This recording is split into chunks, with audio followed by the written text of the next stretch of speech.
The idea is that if you have a defendant who is legally innocent, presumably innocent under the law, then you can't present them to a jury in jail clothes. In other words, when they're sitting in the courtroom, they are supposed to look just like everybody else, more or less, at least in terms of their clothing.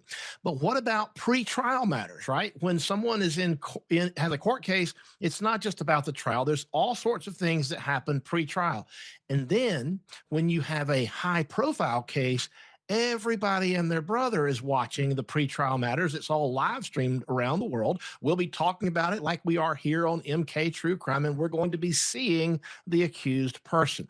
So somewhere in Utah, there is going to be a jury picked of 12 people who are going to decide his fate. Those people will likely see him on some of these live streams. They will see him in these pretrial hearings. So he wanted to make sure that in order not to sway the jurors in advance, that he be allowed to be seen in street clothes, in plain clothes, not the jail garb that we always see day in and day out. When those of us who practice law every day, we see inmates in these courtrooms and they're in their orange jumpsuits and the leg irons and things like that. But this case being high profile, the idea is to take this appellate issue off the table before it even begins. In other words, when there's a conviction and there's an appeal, we don't want to have to defend. We, if the prosecutor is, wouldn't want to have to defend against the argument that the jury was spoiled, if you will, and tainted by